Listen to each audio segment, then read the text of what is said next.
Hey there, where you going? No, man, you got the right classroom. Come on in, take a seat beside me, my friend. Look, here comes T.A. Charlie. I'm T.A. Charlie, and you're watching The Road to Concord with Professor Joe Bakanovic.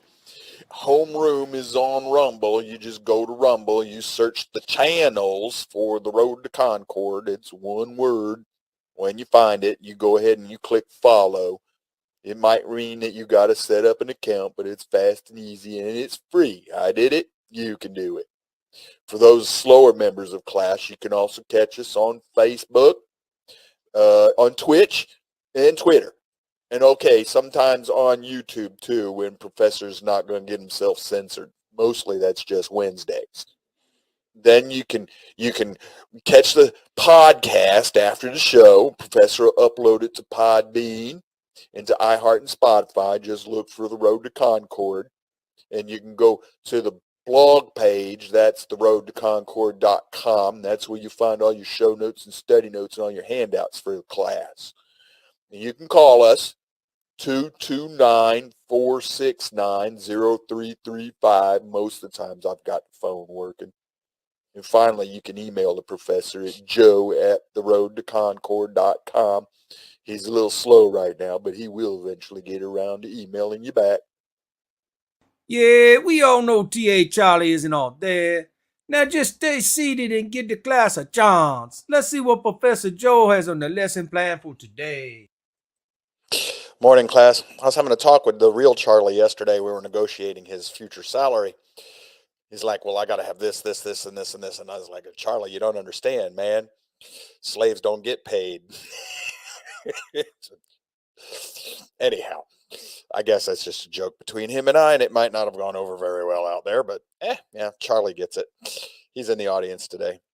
Morning, guys. It's March 23rd, Thursday. Yeah, got to keep up with the calendar. My world right now, that's not always easy to do. I lose days. Today's Throwback Thursday.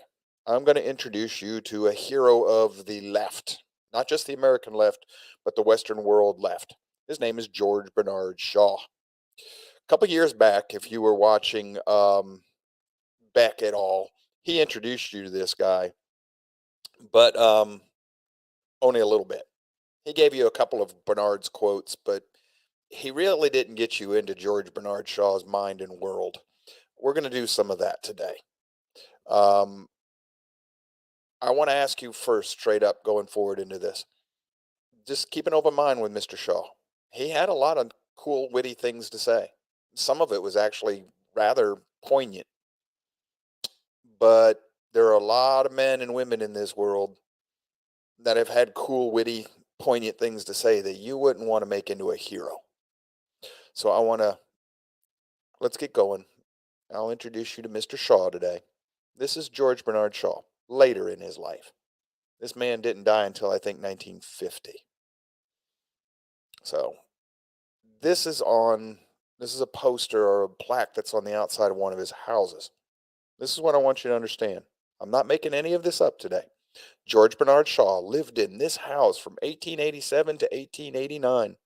From the coffers of his genius, he enriched the world. As we get going today, I want you to ask yourself a sincere, serious question. How do you say that this man enriched the world? In what way? And from what perspective do you have to be looking at him to come up with the conclusion that he enriched the world? From what perspective? What worldview or mindset do you have to believe this is true? So I took this few slides from a slideshow that's on. There's a program out there, website where you can download these slides. It's free. They're published. They're meant to be, copied and taken care of and done like this. It says so on the site. I'll have to link it to you one day, but you can find it easy. But anyhow, George Bernard Shaw. George Bernard Shaw, born in Dublin, Ireland in 1856. In 1950, Shaw fell off a ladder while trimming a tree on his property outside of London and died a few days later of complications from the injury. He was 94 years old. Shaw influences. Shaw first worked as an art critic then a music critic, and finally from 1895 to 1898 as a theater critic for the Saturday Review. This is his actual work. He founded the Fabian Society, a socialist political organization dedicated to transforming Britain into a socialist state through education. Actually, in Shaw's own words, it was more through the infiltration of intelligentsia in education. Very similar to the teachings and thinking of another man that we've covered before by the name of Woodrow Wilson. It might be because Woodrow Wilson got his ideas from Shaw. The Fabian Society would later be instrumental in founding the London School of Economics and the Labour Party. The London School of Economics has done more to harm the free market in this world than any single entity that I am aware of. There might be something else going on that I'm not aware of, but we will be covering this in a future class. Shaw influences on the outbreak of World War in World War I in 1914 changed Shaw's life. For Shaw, the war represented the bankruptcy of the capitalist system and a tragic waste of young lives, all under the guise of patriotism. He expressed his opinions in a series of newspaper articles, which proved to be a disaster for Shaw's public stature. He was treated as an outcast, and there was ever talked of as being tried for treason. Right here's where we got to stop. Whoever did that slide, I have no doubt that they mean well, they're educated, they know Shaw a little bit. But when you go through the rest of that slideshow, it's about Shaw's brilliance as a playwright. World War I was not over patriotism. That is how they've got the young men to join up into the army. But World War I started over a struggle caused by the international bankers in this world, who were stirred up by the London School of Economics. Like I said, more to harm and disrupt this world than any other single influence of which I am aware. It's also not connected so much to patriotism as it was to feudalism. Don't forget, it was the Archduke Ferdinand's execution that is commonly viewed as the spark that starts World War I. And it was all over different kings and lords and nobility fighting each other. And that's how that war got going. That was the scapegoat for it. But when you research it in a more macro, more worldview, higher altitude look, and you know a little bit more than just what the history books teach you, when you can find other fireflies, what they were trying to do, and by they, I mean the elites like the Fabians who think that they control everything from behind the scenes. They were trying to rewrite the boundaries, national boundaries on the continent of Europe, and reset the financial mess they had made out of things. This is typically how, for lack of a better term for right now, secular humanists, Marxist, socialists, whatever, centrally guided economies, the uber lords who think that they can handle the global economy and they know everything there is to know about it and they can make it run smoothly without any hitches. This is typically how they hide their failures. They start a war or a global upheaval of some sort, kind of like the one we're in the middle of right now, hiding the fact that every time they have a massive upset because they're stupid and they don't know what they're doing and they won't admit to it, it gets bigger and bigger every time, and the solution has to be bigger and bigger every time. Yeah, that's kind of what we're in the middle of. George Bernard Shaw is right smack in the middle of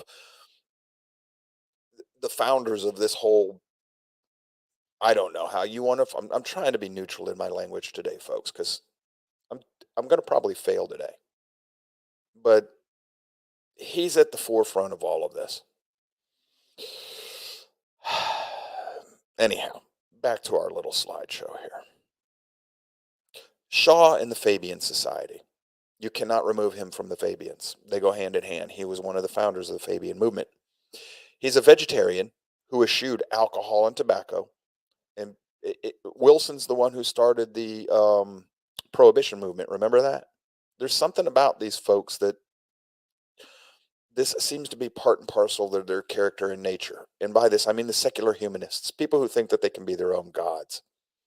So Shaw joined in the 1884, the Fabian Society, served in its executive committee from 1885 to 1911. A man of many causes. Oh, by the way, just incidentally, these people here who did this slide know what they're talking about. If you go to the Fabians, they'll tell you they didn't exist until 1923. Hooey.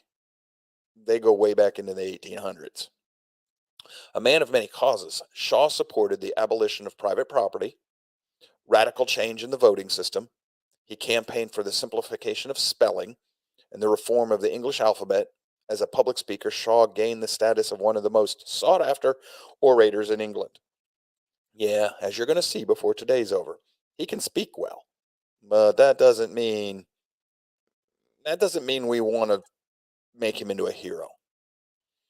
Here's one of his books. Now they have modern versions of this you can find, but this is Fabian Essays in Socialism by Bernard Shaw. He didn't like going by George Bernard Shaw. He insisted on being called Bernard Shaw. But there are other authors there. But the new preface by the editor, Bernard Shaw, he's a self-appointed. You remember the slide that we started out with that tells us this one here where it says early life, right there. Shaw first worked as an art critic. Yeah, well, what this slide doesn't tell us is that he tried to make a living as a fiction writer and got soundly rejected. And everywhere he tried to keep his writings going, he was just turned away. It was a patron who got him his job in journalism, for lack of a better word, being a critic. If you pay attention to history, you're going to see, before the show's over, I'll show you, if you go to your show notes, I should have told you to start of the show. Show notes are up on the blog page, theroadtoconcord.com. The very first thing in your show notes is an article to Encyclopedia Britannica. We'll cover it before the show's over today. But if you look carefully at the pattern in George Bernard Shaw's life, you're going to see a very similar pattern. It's the same pattern we see with Marx and Engels, same pattern we see in Hitler's life, Mussolini's life. They're rejected for what they want to do. Hitler wanted to be an artist. He couldn't be an artist, et cetera, et cetera. So what all of these men find out is, hey, I'm personable. People like me. I'm good at speaking. I'm good at putting on masks.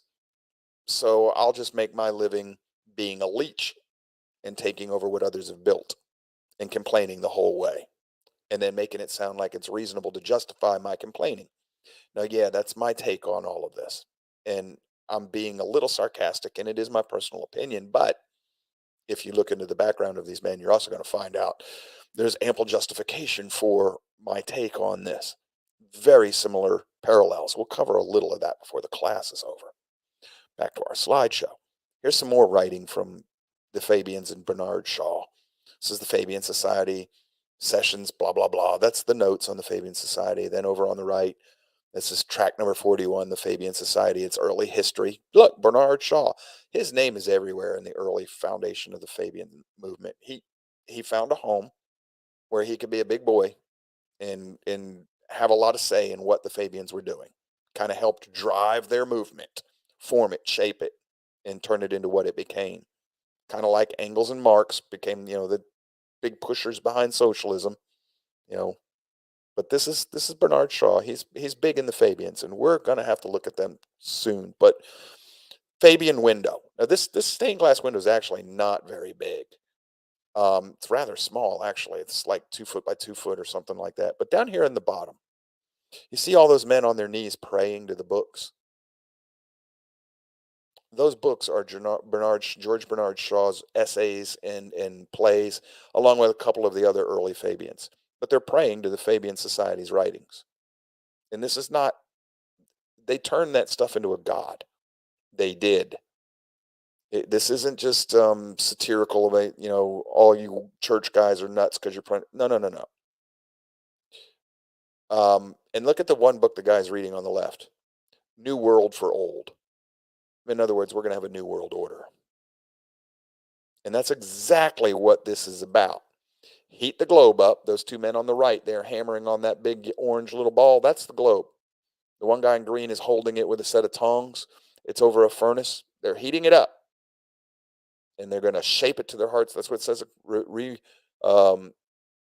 Remold it nearer to the heart's desire. And then this dude over here on the left, he's playing the tune to everybody. He's exercising the billows. He's fanning the flames. They're all three trying to heat the world up. so that they can remake it. That's what they want to do. So we're going to read a few select passages from a whole list of George Bernard Shaw's quotes. And the longer list that I use is in your show notes today. You can go find it if you want. We might even look at it later because we'll have time today. Here's some of his quotes. It says, if you do not say a thing in an irritating way, you may as well not say it at all, because people will not trouble themselves about anything that does not trouble them. Behind that, we would say, create yourself a crisis so that you can get the people to trouble themselves to listen to you. That's pretty much the spirit of what this man's saying.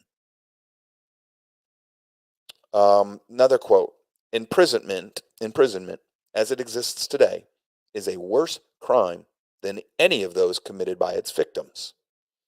Now, here's where we're going to have to be careful, because people will say, well, he's just exaggerating to make his point. After all, he said you got to say things in an irritating way.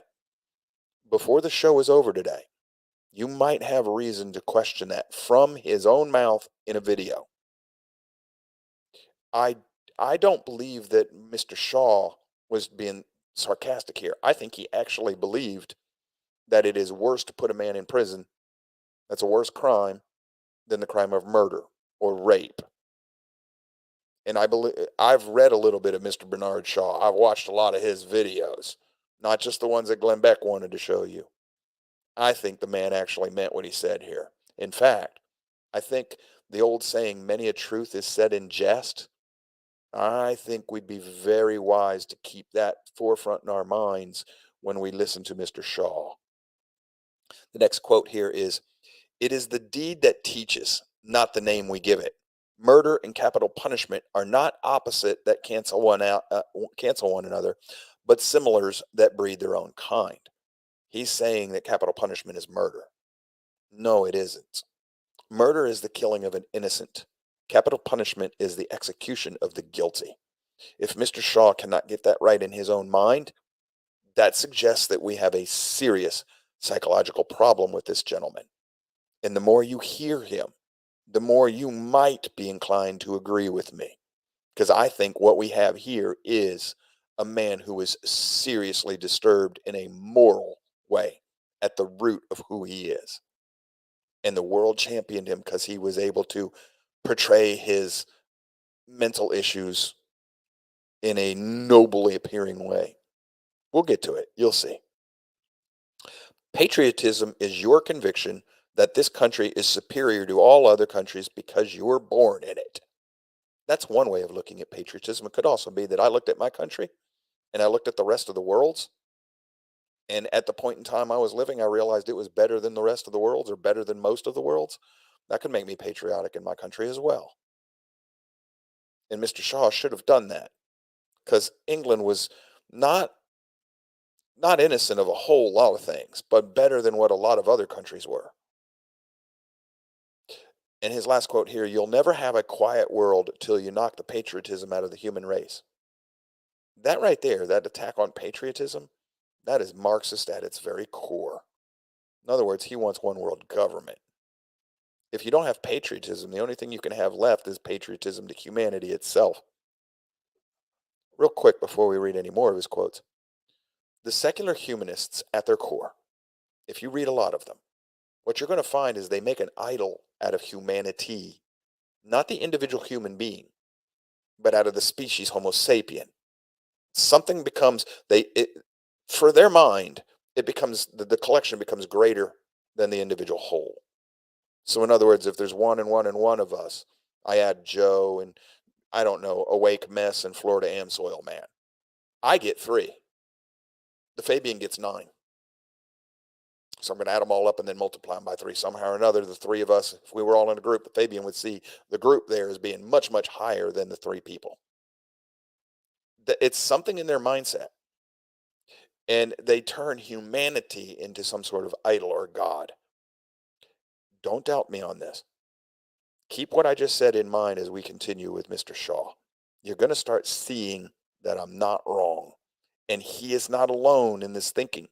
All progressives, all Fabians, all socialists, all Marxists, all secular humanists seem to have a spark of this thinking in their psychology. their psychiatry. They're thinking their psyche. Sorry, I'm having word messes today. Next quote, lack of money is the root of all evil. He meant it. He was not joking. We have no more right to consume happiness without producing it than to consume wealth without producing it. He means that. You cannot be happy unless you produce happiness. Who defines happiness? Well, in Mr. Shaw's world, George Bernard Shaw defined what was happiness. The thing is, he didn't produce wealth. This man didn't produce anything. Well, I wrote plays and I stirred up the world.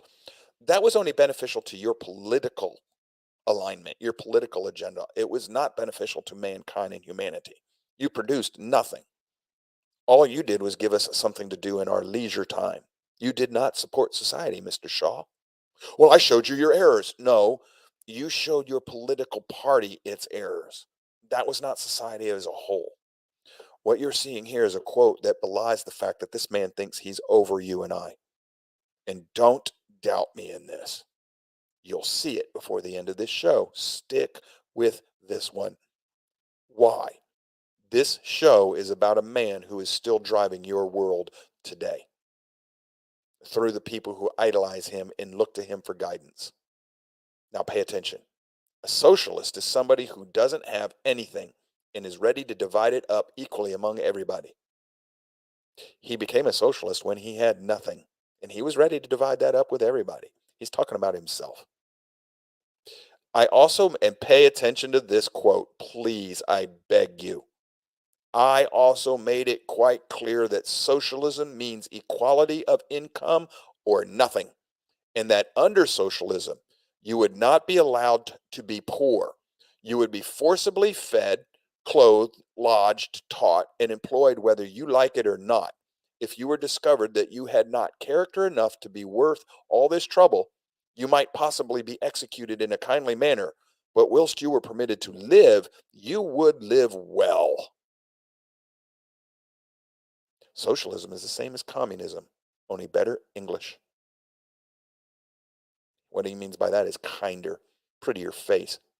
The man just told you, I have the right to define socialism, and I'm telling you what it means and how we're going to run it. The voice he's speaking with there is the one of authority who's right. He's a leader of the Fabian movement. The Fabian movement's going to turn the whole world socialist. And he's telling you, we will force you to do all these things, and you will not be allowed to be poor. I have a little news flash for you, folks. By definition, you cannot get rid of poverty, because if just one or two people have $1 more than everybody else, by definition, the two with the $2, the dollar more, they're rich and the others are poor. Poverty is a relational definition, a relational term. It means how much money do you have in relation to other people? Folks will say, well, no, Joe, it means can you afford to live? Every one of you can afford to live. Every one of you. All that's required for you to live is to grab a big old piece of tarp somewhere and take your butt out into the woods and start living off the land. You can afford to live. What they mean is you can't afford to live the way they want to live. I don't get to live like a movie star or a rock star, so I'm poor. That's exactly the thinking in their head. And when you see their upbringing, come up poor. They try to be like the role model society puts forward. This is what you got to do: be a fiction writer. George Bernard Shaw says, "I'm going to be a fiction writer, and I'll make a difference in the world this way." And he was rejected, mostly because his fiction sucked. It wasn't worth anything. No publisher wanted it. Not even after he died was his work, and dead hero of the left still wasn't published. So he's hurt, and he's going to go lash out at the whole world because they rejected his brilliance. And then he becomes wealthy by attacking the world. That is a secular humanist at heart. It's the same pattern every time you look for it and find it, over and over and over again. Same pattern, always. And because he has the brilliance, he's going to save all this. He tells you what we're going to do. And in this case, socialism means equality in income. Not for him. No. He can be richer than you. But you guys are going to have equal stuff. And that under his socialism, you're not going to be allowed to be poor. You will be forcibly fed, clothed, lodged, taught, and employed. In other words, you're going to be forced. That's slavery, folks. That is slavery. That's the definition of slavery. And he says socialism is communism. I don't know better English. Well, he doesn't know what communism is. Oh, really? He's caught up with the same people who wrote Das Kapital and the Communist Manifesto. They're all in the same cabal of thinkers and roughly in the same time frames. Don't tell me he doesn't know what he's talking about. He does. He's a founding father of all of this. Here's another quote. This is the true joy in life, that being used for a purpose recognized by yourself as a mighty one, the being of force of nature instead of a feverish, selfish clod of ailments and grievances, and complaining that the world will not devote itself to make you happy. In other words, be used. Don't do like him. Don't go around making yourself rich and famous, complaining that the world doesn't make you happy. Just be the object of his desire. You be the clay that this man gets to work on. That's actually what he's saying. Because if you've been in the Woodrow Wilson class, you're going to recognize that the rest of this quote is very similar to what Wilson was saying when he's saying the leaders of men, that people are just the clay that great men work on. Shaw thought you and I were clay, and he was the great man working on us. Quote continues, I am of the opinion that my life belongs to the whole community, and as long as I live it, it is my privilege to do for it whatever I can do for the community. So he belongs to the community. And the problem is that he sees himself as the Borg queen. He's Borg, but he gets to run the community. You'll see. I'm not putting words in his mouth. Just hold on. When we get to the video clips, he'll tell you himself. And as long as, he lives, it's his privilege to work for whatever I can. He's the one telling you what he's going to do. He says, I want to be thoroughly used up when I die. For the harder I work, the more I live. I rejoice in life for its own sake. Life is no brief candle to me. It is a sort of splendid torch which I have a hold of for the moment, and I want to make it burn as brightly as possible before handing it over to future generations. Let's pop out of this for just a moment. What he's telling you, and when you see more of him, you're going to understand what's really going on here. He's going to tell you in a video that he likes to hide behind masks. He's trying to make himself seem all noble. I work for the greater good of the masses. Only everything out of his mouth tells you that he's the dictator of what the greater good of the masses is. And he wants to be all used up. In other words, when he dies, he wants to have done everything possible he can to make the world the way he wants it to be. Which in the first sentence he actually explained to you is BI itching and complaining about the fact that the world won't bow to his every whim. He doesn't like people who do that unless, of course, it's him doing it. And before the end of the day, you will see that I'm not exaggerating on this. Stick with this class, folks. This is, gosh, I hope you don't find this boring. This man drives your world today. He's one of many who drive your world, but he is one of the most important. The next quote, imagination is the beginning of creation. You imagine what you desire. You will what you imagine, and at last you create what you will. That is the very definition of deity. You think it up, and you will it into existence. He's telling you you can be your own God. He may not consciously know that, but in the ancient Near East world, where the cradle of humanity is said to come from, that is how you show you're a deity. Just thinking or willing it into existence. This man thinks he's a god. He may not consciously aware of that, but I got a feeling he did know that. Next quote, until the men of action clear out the talkers, we who have social consciousness are at the mercy of those who have none. Men of action?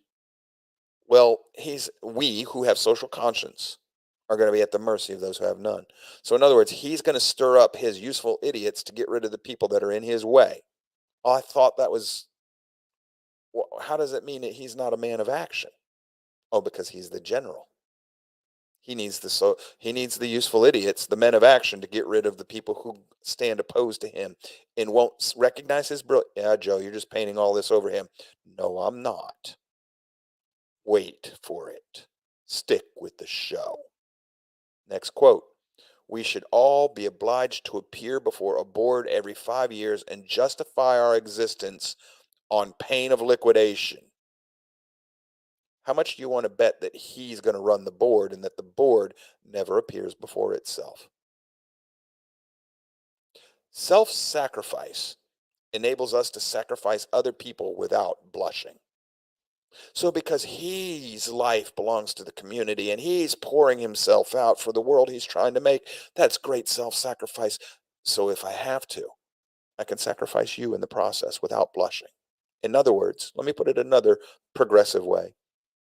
George Bernard Shaw is making an omelet, and he's got to break a few eggs to do it. And you and I are the eggs. And he can do it without blushing. Doesn't bother him at all. Because he's been self-sacrificial to the system he's trying to build. I can only bring this stuff to you and explain it the best as I can, and granted, the way I see it with my personal biases. Yes. But you have to look at it and do your own math on this today. Not just with Mr. Shaw, but with other people as well. And you have to decide for yourself, is Joe crazy or not? Start trying to look and see what I'm showing you. We have little glimpses of his language that make it easy for me to put up in little sound bites. Most people don't want to listen or research this stuff. They're too busy. That's part of what this show's for. This is the type of stuff that Glenn Beck should have shown you with this man, but didn't. You've got to get into this man's writings in great chunks at a time. It's how we start to get to know the way a person thinks. Because I got a little news flash for you. When you get somebody who writes as much as George Bernard Shaw, he writes differently than he talks. And I'm going to show that to you in a few minutes, a little bit, later in the show. His writing is closer to who he actually is in his mind than his speaking. Because when you write, you tend to write to a different audience. You write to friends who know you. You speak to the public who might not know you, and you're worried about appearances. You don't worry about appearances in your writing. I've done a lot of reading in my day, and I found that to pretty much be true. You want to get to know somebody. If they've written anything of any consequence, read it. You'll get to know who they are that way. It's one of the reasons that if you ever read my writing, you're going to find out I pretty much speak the way I write. That's because I am who I am. What you see is what you get. Not the way with that's not the case with people like Mr. Bernard Shaw. So when I bring you these quotes, start looking for how does this reflect the way this man actually thinks and what his agenda is. Because a lot of what we're reading today, some of it is meant to be satirical. Oh, I was just joking. No, he was not. No. Let's keep going a few more of these for you. It says, the moment we face it frankly, we are driven into the conclusion that the community has a right to put a price on the right to live in it. If people are fit to live, then let them live under decent human conditions. If they are not fit to live, kill them in a decent human way. Wait a minute. The society has a right to decide whether or not you're part of it. I agree with that. But it doesn't have a right to kill you if it doesn't like you. It has a right to tell you to get out of that society. But because this man thinks that humanity is one society, remember, get rid of patriotism, get rid of nationality. You can't make people out of humanity. This man is a eugenicist. If you're not of the proper stock and you're thinking in breeding, he wants to get rid of you because he's making an omelet and you got to be cracked. And he'll do it without blushing, per his own words, because he's got something greater to do. He's pouring himself out as a sacrifice to the creation of the Ubermenschen, the superhuman. And don't doubt me on that one either. A part of eugenic politics would finally land us in an extensive use of the lethal chamber. A great many people would have to be put out of existence simply because it wastes other people's time to look after them. He meant that. This is reflected in Al Gore. Religious people and conservative-minded people are a drain on us. We're going to have to test them in utero. And when we find the genetic markers that suggest that they're going to be religious or conservative, ... he quits talking because he knows people of like mind to him have read Bernard Shaw and people like Bernard Shaw. And he doesn't have to say anymore because Al Gore knows that his people understood exactly what he's suggesting. And you and I will not get it. Well, unfortunately for Mr. Al Gore and people like him, I've read enough to know exactly what he's talking about and exactly where his ideas come from. That's the purpose of this show, to help show you our history and the fact that our history drives our present day. And the present day is driving the future they're trying to make. A great many people will have to be put. Grandma, you remember the presidential debates back when Obama?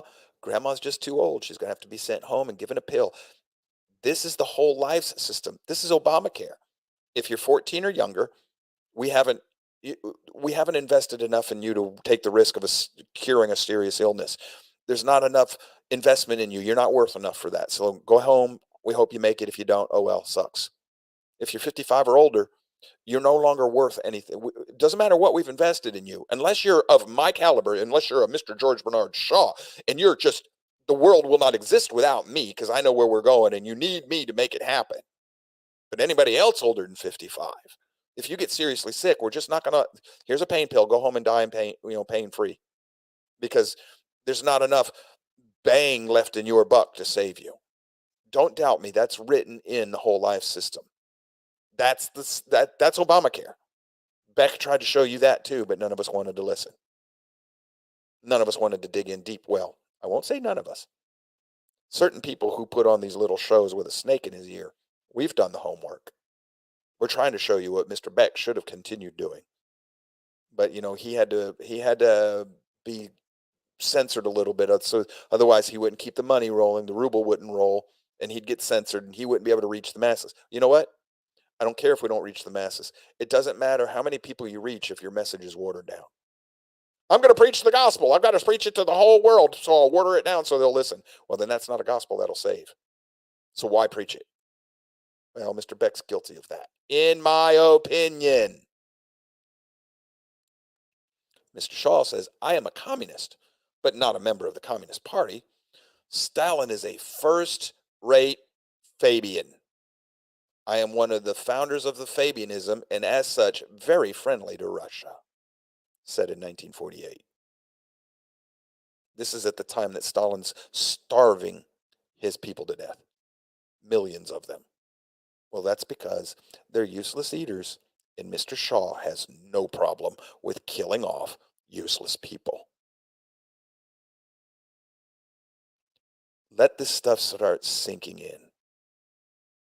He also says, the Bible is the most dangerous book on earth. Keep it under lock and key. Do not allow your children to have access to it. Okay, so he's anti-religious. But then he says, I have always held the religion of Muhammad in high estimation because of its wonderful vitality. It is the only religion which appears to me to possess the assimilating capacity to change phase of existence, or the changing phase of existence, which can make itself appeal to every age. I have studied him, the wonderful man, and it is my opinion, far from being an antichrist, he must be called the savior of humanity. Muhammad can be summed up in one word, well, one sentence. If you don't do as I say, off with your head.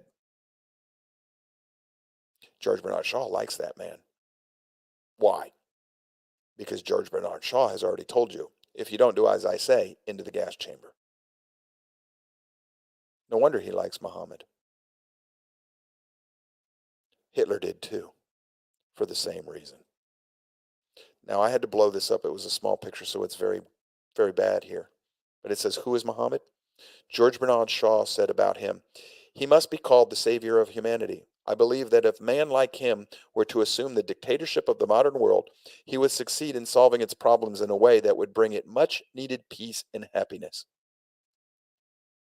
If Muhammad took over this world there, Mr. Shaw, you would die quickly because you don't believe in a God. Per your own words, Mr. Shaw. You said you were an atheist. Muhammad would tell you either convert or off with your head. So you're right. He would bring about peace in the world because Muhammad said world peace is defined by lack of opposition to Islam. To Bernard Shaw, world peace is lack of opposition to Bernard Shaw, to every secular humanist who has ever seized power. Peace is defined as lack of opposition to them, not their people, not their agenda, them. He thinks he's a god. Period. Full stop. Don't pass go. Now, back to the Fabian window before we go to our first video. It says, pray devoutly. These people don't believe in a God. They're praying to their own ideas. It's right below them. They're praying to their essays and their writings and their plays. Pray to our own selves, hammer stoutly. Pray devoutly, hammer stoutly. What's all that mean? It means pray to yourself, worship yourself, and work to make your will come true.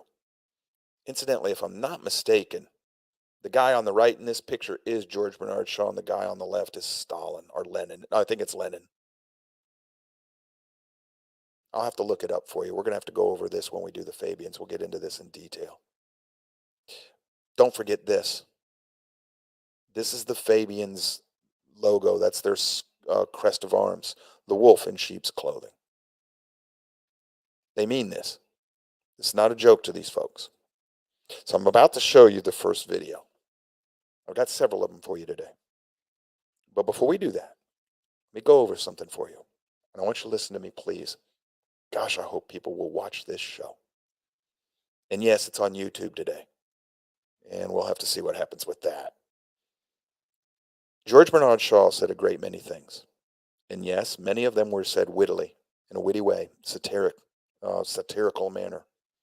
And some of them were even correct. Great many instances of what he was saying, I think he was correct. But why do we idolize him? The greatest evil can have a lot to say. The greatest evil can be witty and satirical in saying it. And the greatest evil can even be correct in what it says. Hitler did it. Mussolini did it. Woodrow Wilson did it. Why would we idolize any of those people? And you need to remember, it's unfashionable to idolize Hitler and Mussolini today. But back in the 20s and 30s, they were heroes globally. It is not unfashionable to idolize Wilson, although he did the same things that Hitler and Mussolini did, just not in as big a way. He still put people in prison simply for speaking against him. And he justified murder in the streets of Germans. They were Wilson's Jews. Of course, Wilson didn't like Jews either. He didn't like blacks. He was a stupendous bigot. But the left today, you go to Google, 5 greatest American presidents. Last time I did it, Wilson was in that number. Wilson and George Bernard Shaw are intellectual twins. They're kumbaya, simpatico with each other. And the left today still idolizes both men. Go to Google, go to YouTube. George Bernard Shaw, Jeff Goldblum. Jeff Goldblum likes to go on these late night talk shows and just quote massive pieces of George Bernard Shaw from memory. Jeffy's a lefty. And George is his hero, or one of them. Do you honestly think that he doesn't know the darker side of George Bernard Shaw? I think he does. So why is Bernard Shaw a hero? Did he just dismiss the darker side? Or does he secretly agree with it? Many of the left hold George Bernard Shaw up as a hero, like I just said. Everything there I just went over with. You got to find out why. Keep in mind, when we watch the videos, Shaw saw himself as being above everybody he disliked. He was arrogant, and he had a mental superiority status about him. And then he says he likes to wear masks to disguise himself. He says this is one of the problems of Mussolini. He talks about Mussolini in a very admirable way, but then says, but he can't take his true self off. You're going to see this in a minute. But at times, he says, Shaw will tell you his true intent, his true meanings. And he does it in a way that people think that it's either noble or they think he's kidding. He's a propagandist. He's also a hypocrite. He doesn't live what he talks. So keep all of that in mind for me, please. First video. This one's not too long. Let's listen. You may take it from me that the news from Germany is the very best news that we have had since the war. Ever since 1918, we, like all the other powers, have been behaving just as badly as we possibly could. Well, now, when Germany was defeated, when Germany fell, they went and they sat on Germany's head. And they kept sitting on Germany's head, although it was quite possible, quite evident to any sensible person that they couldn't go on like that forever. Then there came a very intelligent gentleman named Adolf Hitler, and he, knowing perfectly well that the powers would not fight, he snapped his fingers at the Treaty of Versailles. That was what got him a vote of 95% of the whole population of Germany, even including the very people whom he'd been treating rather hardly. Just exactly as if we in England had been in the same position, as if the powers had beaten us and sat on our heads. Then the first man who had the gumption to see that we might get up on our legs and defy all those old treaties, he would be the most popular man in England. There can be no peace in the world until there is peace between England, France, Germany, Russia, the United States, and all the big powers of the West. Now, take that home and think about it, and don't be frightened anymore about the Germans. He did that. I think it was late 20s, early 30s. Early 30s, if I remember correctly. Don't be afraid of the Germans. And look what happened. That was the voice of Neville Chamberlain right there. Might as well have been. That's the thinking. Hitler had the right idea, the wrong solution, as most secular humanists do, as most leftists do. Leftists in the sense of big government's the solution to everything.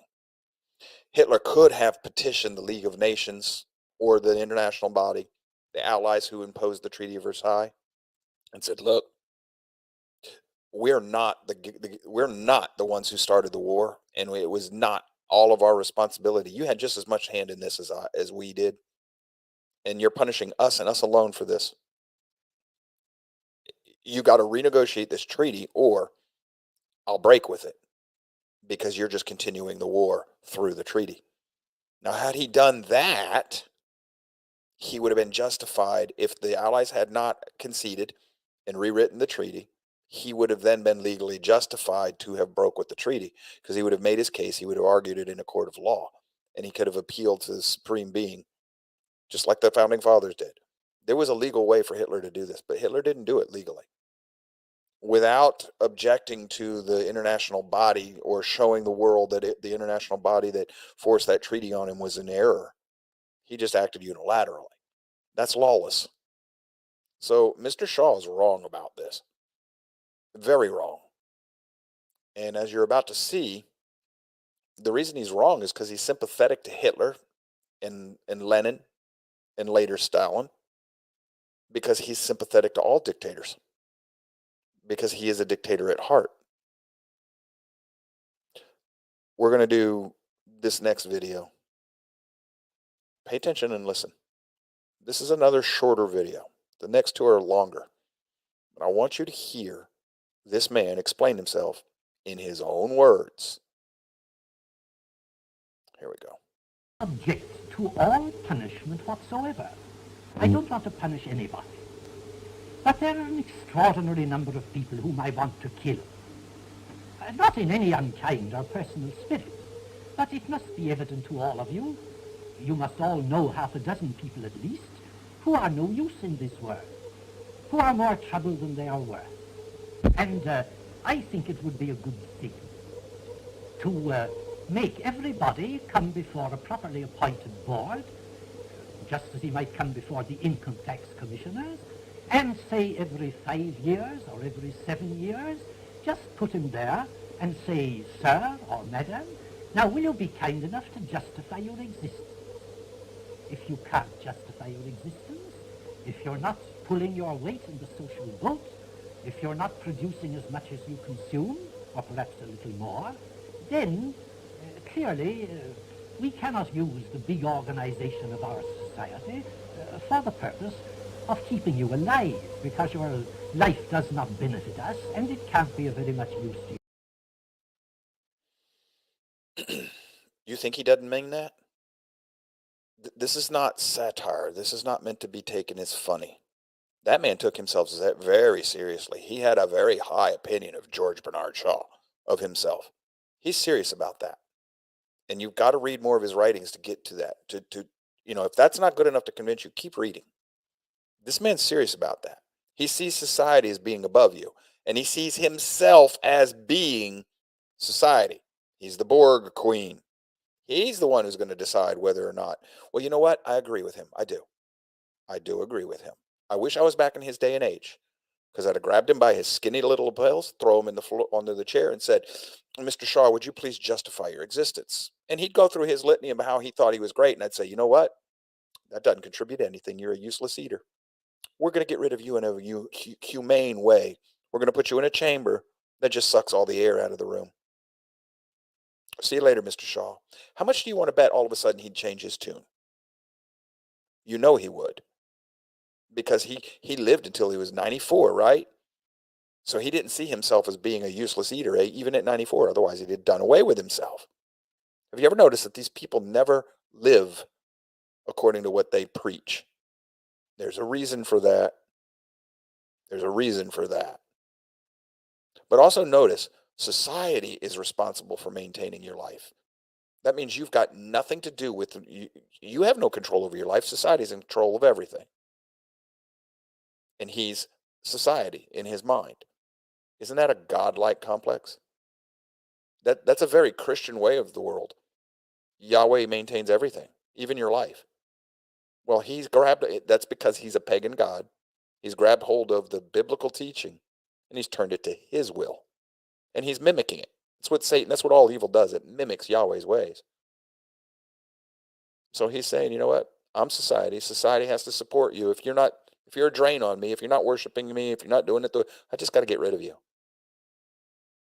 And you should be happy with that, because you're helping the greater society. You're making me better. You're worshiping me this way by getting rid of yourself. I know he's not putting it that way. That is exactly what he's thinking. It is. I know you might not believe me. The next two videos are a little longer. They're going to start showing you a little bit more about who this man is. I'm going to wait to the break. We're going to watch a video after the break. When we come back from the break, we're going to watch a video when he come to the United States. He explains himself. Now, there was a couple more video clips that I did not get a chance. We didn't put up on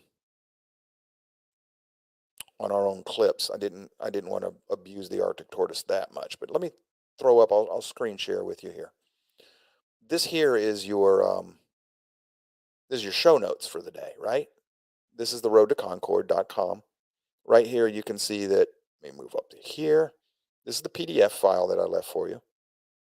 This is the first video we just watched. This is the one we just watched now, the second one. This is the one we're going to watch. This one here, YouTube won't let you share that. You have to go watch that one directly on YouTube itself. But the Arctic Tortoise made us our own clip for that, so we can show that one. From my understanding of the copyright laws, it's legal too. And then that one there, that's him talking about Islam. And then this one, this is Bertrand Russell, a very famous mathematician, telling you that George Bernard Shaw was not such a great intellect after all, even though he did win the Nobel Prize. And then in that video, that's Stuber Gear of the Glenn Beck Show making fun of Bernard Shaw. And this last video here, that's satire. But if I'd had a chance, there's another video that I could have showed you where Mr. Shaw comes to the United States and he tells us, and I think it's in one of our think it's in our last clip, but he's telling us we've got to get rid of our Constitution because that's part of our problem. Is we've got a great FDR president, we've got a great dictator president, but we've got a bad Constitution that's restricting him, and he can't do what he wants to do because of our Constitution. So according to Mr. Shaw, we gotta get rid of that thing because it's a bad Constitution. Got to free them dictators to just. The Potter dictators need to be able to do whatever they need to do with the clay. All of these secular humanists, Fabians, Marxists, progressives, I don't care what label you slap on them. They all justify tyranny in the form that they get to dictate to the world. And if you disagree, off with your head or into the prison or whatever. In our world today, you disagree with the left, you're cancel cultured, right? It's a modern day form of execution. But notice, Mr. Shaw is not against, he is against any and every form of punishment, except the punishment for not being able to justify your existence. That's a self-contradicting statement. See, he says things in a way to make you think he's being reasonable and noble. He's not. He's mad. And you're going to see that before this is over. I hope. This man's mad. He's evil. He's depraved. But he's very good at doing it in a way that tricks and deceives a great many people. Especially if the whole world is telling you, oh, Mr. Shaw's a genius. He's great. This is the genius who's saving the world. Remember the plaque of the house he was in? He's making the world better by advocating that Hitler killed the people he doesn't like. And when it happens, Mr. Shaw says, well, that you're wrong, Hitler. You shouldn't do it based on ethnicity. You do it on social class. Well, how do you do in a country like the United States, where most people at some point in their life go from one class to another and sometimes back again? Well, how do I justify executing them? Oh, we're going to kill them while they're in the poor class. Yeah, but what if they're going to later become a doctor who pioneers open heart surgery on unborn children? Oh, well, too bad. I got him when he was still a poverty guy. Somebody else will come up and do that. No, they won't. That's the beauty of this system in this country, is theoretical beauty. It lets you rise to your level of ability. And in that free market, your ability, the free market decides whether or not you're serving mankind enough. If I'm not doing something in this show will not survive if I am not providing you with some sort of service that you find valuable. You've got to find it valuable enough that starting in April, you'll open your wallet and you'll contribute to it. Valuable enough that you'll share it, that you'll like it, that you'll ask other people to watch it. If not, then I need to go, because that's the market telling me that I'm just wasting my time. I'm not going to be like George Bernard Shaw. I'm not going to turn around and find an amiable way to talk to you to muck up the whole world and force all of y'all to recognize me as some sort of genius. I'm not going to do that. I'm not the same type of person he is. I realize that the reason I failed is because my fellow man, capital M, ladies, did not value what I was doing. So I got to go find something else that they do value. That's called serving your fellow man. What he's doing is, serving my fellow man is defined as forcing you to do things my way because I'm smarter than you are. This is progressive secular humanism, Marxism, socialism. That's what this is. It always is. Always. Always. No exception. Well, Joe, you don't know their heart. I don't care about their heart. In this case, outcome. Form and function. I don't care about your intent. You know that old phrase? Many a road to hell is paved by good intentions. Hitler meant well. He did. Mussolini meant well. Wilson meant well. George Bernard Shaw means well. You want to idolize those men? If you do, you and I don't have a whole lot in common, not morally. So when we come back, I'm going to show you 2 more videos. Then we might go through a few other things that I have for you in your show notes today. So break time now. See you in 3 minutes. Don't go away. It gets even better.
Oh, we're back? Oh, I put my fife away. Okay, George Bernard Shaw. Hero of the people, savior of humanity. Okay, let's just jump right on into this one. Ready for another video? This one's a little longer. Stick with it.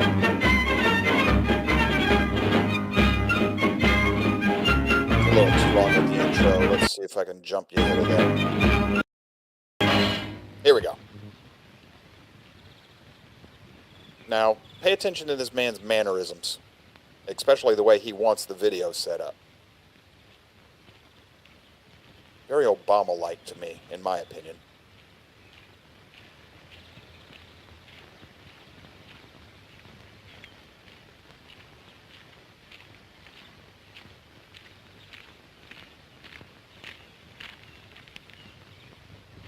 Oh, Liz. Well, this is a surprise. Have you all come to see me, ladies and gentlemen? Well, I should never have expected this. Oh, well, it's really extremely kind of you. I'm very glad to see you. Real quick, I'm going to start and stop this video a few times just so that I can fill you in on a few things. This man was a publicity seeker. You can tell from right off the bat, this man knew he was being filmed. This is not a surprise, but he's acting like, oh my gosh, I'm so humble. I'm surprised to see you. This man went out of his way to be in the public eye. This is a staged video. Pay attention to the way his affectation and the way he presents himself. This is fake. He's acting. That's the point. So I'm going to start it again. Pay attention to that. This is important in your evaluation of this man's character. You know, I'm very glad you've come, because I like people to see me. I don't know how it is, but people who only know me from reading my books, or sometimes even from seeing my plays, get a most unpleasant impression of. That's because what I told you earlier, your reading portray the things you write portray who you really are. That's why people that read him come away with a different view of when they see him in public. That's because he doesn't have a chance to act for you and make you think, oh, he's just a genial, dandy, dapper dressed old man. No. Read his plays. Okay? It's the same thing with Obama. If you read what he had to say, you'd get a very different impression of the person when you're in front of him. Bill Clinton was the same way. So I'm going to continue with this. And the people who really meet me, as you have been kind enough to meet me now, well, they see that I am a most harmless person. I'm quite a kindly person, you know. Remember, he's kindly. He just wants to kill you. But still, it's not necessary for me always to look as genial as I'm trying to look now. Of course, I can put on the other thing. For instance,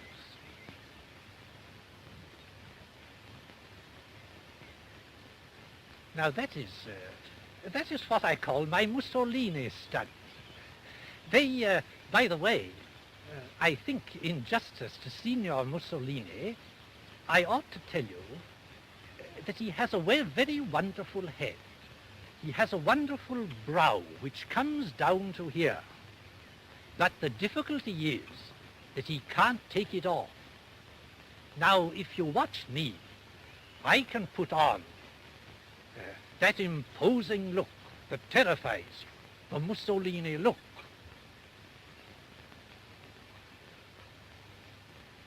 But, now just watch. I can take it off. He's telling you right now. He is telling you, and he's laughing at us about it too. He hides. When he's in person, he'll hide who he really is. This is evil boasting, folks, right in front of you. He's telling you that the reason, I want you to see me in person. Don't just read me. You'll think I'm a bad person. Look, I'm a kindly old man in person. And also pay attention to his affectation and the way he speaks. He's trying to give you the impression that he's more intelligent than you are, more thought out, he is thinking about what he wants to say, not for its content and its purpose in life, but for the way it's going to affect how you perceive him. This right here, this is the mask of somebody who is not being genuine. He's not telling you who he really is. And in fact, he started this little clip complaining about the fact that people who read him find out who he really is and what he really wants to do, and then he's got a problem with them. Those are the people he's going to have to get rid of. So let him finish.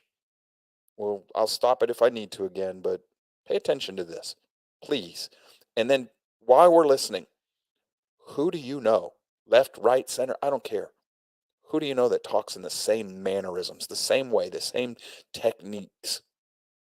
Because whenever you find somebody that talks that way, you've got somebody of like mind and character, heart, like agenda.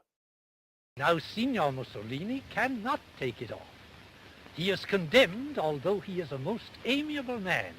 He is condemned to go through life with that terrible and imposing expression which really does a great deal of injustice to his kindly nature. Notice how he just praised a dictator who will eventually kill hundreds of thousands of people through his actions. And he never changed his opinion of that. He never changed his opinion of Hitler. Even in 1948, he was praising, Stalin, Lenin's pupil. This man never quit with his praise of murderous dictators. And that's because he agreed with the murdering of the quote-unquote useless people. And he wants you to think of him as kind and noble and intelligent because he's saving you from yourself. But I can put it on, and I can take it off, and do all sorts of things.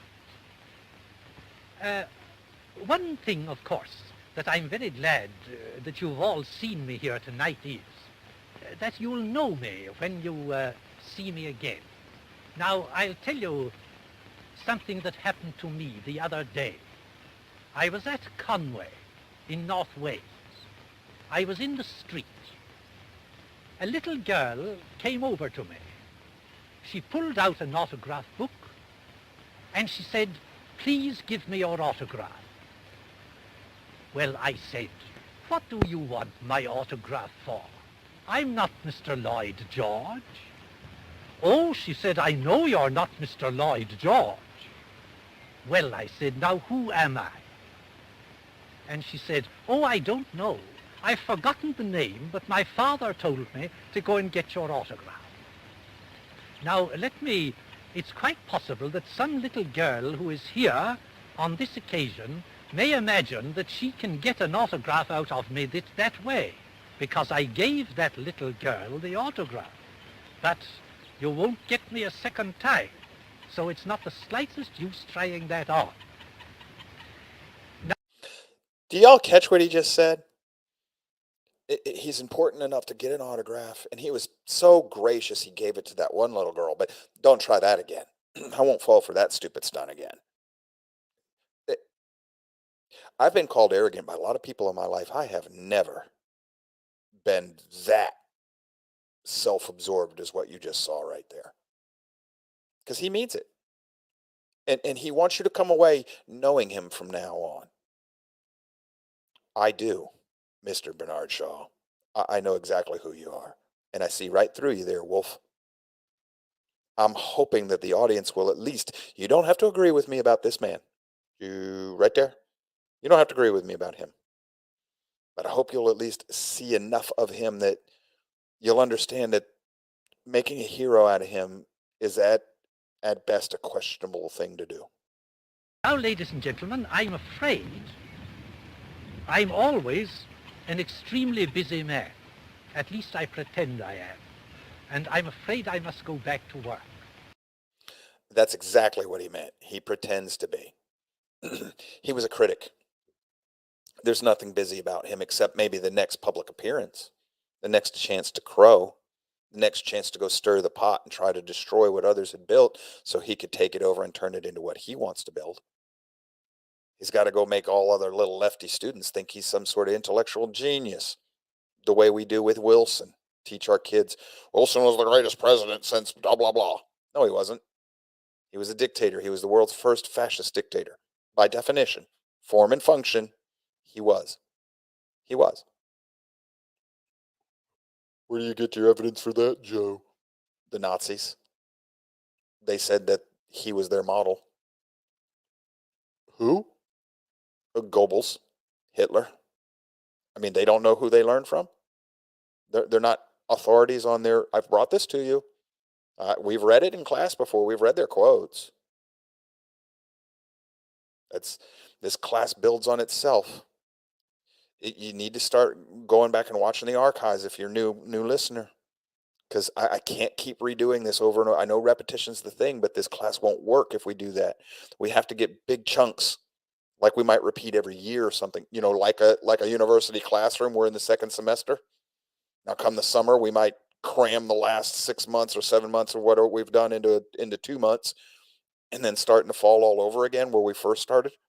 We might do that, but you got to be here to build off of things.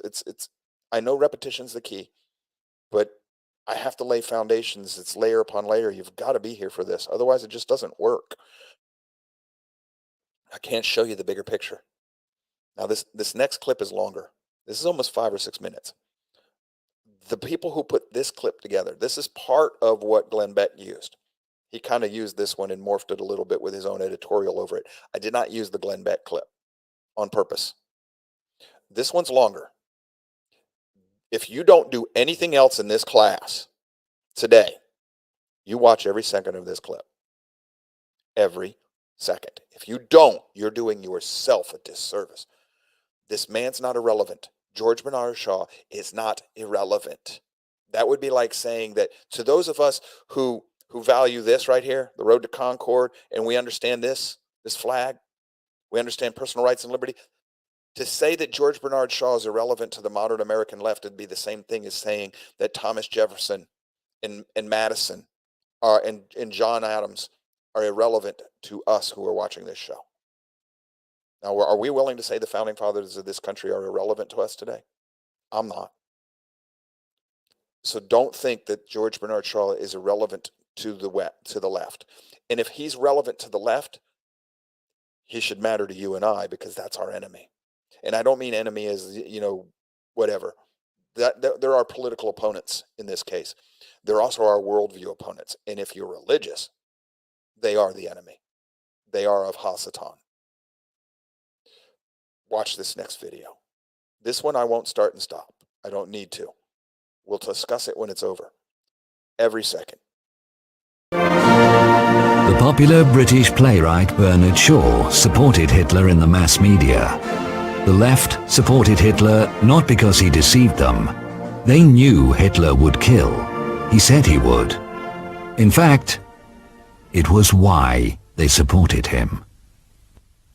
You must all know half a dozen people at least who are no use in this world, who are more trouble than they are worth. Just put them there and say, sir or madam, now will you be kind enough to justify your existence?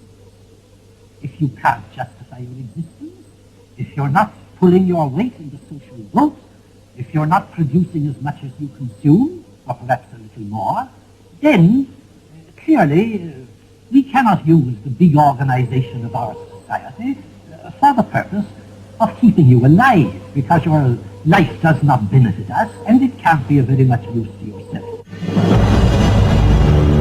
Bernard Shaw believed in mass killing by category, not usually by racial category, but by category, the idle, the unfit.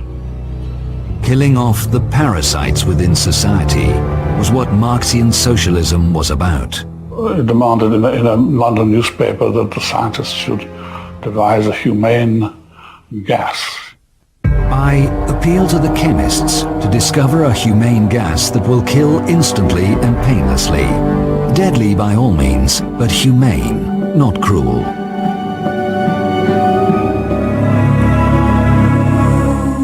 After 10 years, such gas will be discovered. It will be called Cyclone B. The man who oversaw its practical application, Adolf Eichmann, will later testify that thanks to Cyclone B, people in Auschwitz died without pain. Zyklon B was a humane gas. Yes, Eichmann will use the very same words. It must be said, though, that Bernard Shaw, as well as the left in general, fundamentally oppose Nazism, because Hitler had distorted Marxism beyond recognition. Gassing people based on their nationality was absolutely inexcusable.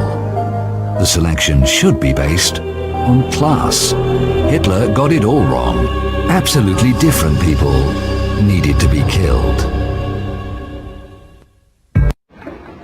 It's no good in this country putting questions of national importance to me. I've been here before. I told you what to do and you haven't done it. And you're up to your neck in trouble in consequence.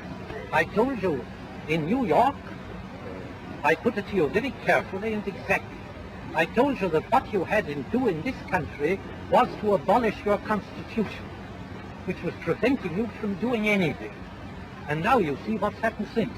Every attempt you've made to do anything, the Supreme Court immediately stops it and says it's against the Constitution. Well, I tell you again, get rid of your Constitution. But I suppose you won't do it. You have a good president and you have a bad Constitution. And the bad Constitution gets the better of the good president all the time. The end of it will be that you might as well have an English Prime Minister. I don't know how it is, but people who only know me from reading my books, or sometimes even from seeing my plays, get a most unpleasant impression of me. And the people who really meet me, as you have been kind enough to meet me now, well, they see that I am a most harmless person. I'm quite a kindly person, you know. But still, it's not necessary for me always to look as genial as I'm trying to look now. Of course, I can put on the other thing, for instance.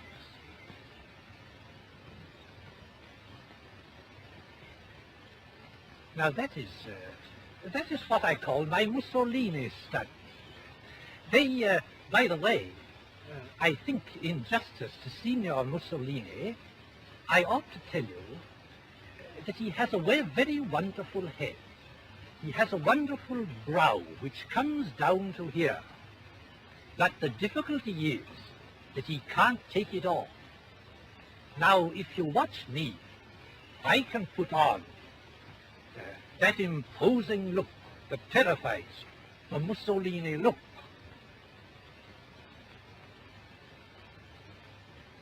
But, now just watch. I can take it off. Now Signor Mussolini cannot take it off. He is condemned, although he is a most amiable man, he is condemned to go through life with that terrible and imposing expression which really does a great deal of injustice to his kindly nature. But I can put it on, and I can take it off, and do all sorts of things. And that's the nature of a progressive. Chameleons, for the purpose of deception. But remember, he alone told America what to do, and we're messed up because we didn't listen to him. They always think that they're smarter than you and I. That gives them a moral obligation to save us from ourselves, and it makes them noble in the process and more moral, and we should worship them. Got a member of your class, Matt Sermon, says, if Bernard Shaw had had his way, our classmate wouldn't be here. He says, I was born with a birth defect that messed up my legs, and that was later corrected. Correct. They would have gotten rid of him. Hitler would have gotten rid. Bernard Shaw would have been, no problem. Society shouldn't take care of you. And now yet Matt is a productive member of our society. I personally think that if you're born thinking like Mr. Bernard Shaw does, I don't want to kill you. But I do think I might want to stick you in the middle of the Sahara Desert, give you your 5-gallon bucket of water, a couple of MREs, and good luck to you. I didn't kill him. I'm thinking like a progressive here, This is actually satire, folks. For those of you in censorship world, this is actual satire. I'm not going to become them. But I do think society has every right in the world to say, oh, no. No. You don't get to be in any position of authority or power within our society. We're going to let you live. You can go over there and take care of yourself as best you can, but you're not going to ever approach the mantles of leadership. Something that, Patrick Henry told us. Guard with jealousy, the positions of power in our government, and suspect everybody who seeks to come close to it. And he meant everybody. Be suspicious of them. We've lost our natural inclination to be suspicious of these people. George Bernard Shaw, he's amiable. Look, he's an old grandfather. He's not going to hurt anybody, except he'd kill you if he had his way. And we're all messed up because we won't listen to him. Told us that. FDR was a bit of a dictator himself, if you go back and study his policies. And it's a problem because the Constitution shuts down everything that your great leaders are trying to do. Wilson was going to be a great dictator, but the courts got in his way. The Constitution stopped him. That's exactly what the Constitution was supposed to do. Prevent people from like you, Mr. Bernard Shaw, from getting in charge of the country and ruining everybody. It did its job. It's not broke, Mr. Shaw. It was functioning some sort of kind of back then. Doesn't no more. Constitution's been destroyed by people like Mr. Shaw, who need to be able to just act. We have no time to debate. Go, go, go. Oh, well, we were wrong about the jabs, but we're not going to accept any responsibility for that. It was an emergency. We had to do that. We're killing everybody in the world right now, but, sucks to be you. That's what happens with people like Bernard Shaw. That's exactly what we get. Emergency, go, crisis, do these things. Turns out to ruin the world. Oh, well, we were wrong. Not our fault. Here's my next solution to the problem I just caused. At some point, we should put these people in front of a Nuremberg-type trial. Hey, crimes against humanity. You have been mucking up the world long enough. Defend yourself. And I'm not saying execute those people when they're guilty. We didn't execute all the Nazis. We put a lot of them in jail. So maybe we'll put them in jail. Now, I am going to advocate a Turkish prison system for them if they do get convicted. Big old open building somewhere out in the middle of nowhere. If your mommy and daddy or your brother or your aunt or your sister or some friend of yours doesn't come feed you and give you what you need, not going to be pretty for you. Because we're not going to take care of you. You're just in that big open building with your blanket and your bucket, and that's it. That's what you got. And then we'll find out if Mr. Shaw really thinks that the prison system in England in the 1920s and 30s was as bad as he made it out to be. And then he'll get to find out what it's really like to live in a law of the jungle type environment. Thing is, people don't return to Turkish prisons. When you get out, you tend to stay out because you don't want to go back there. Yeah.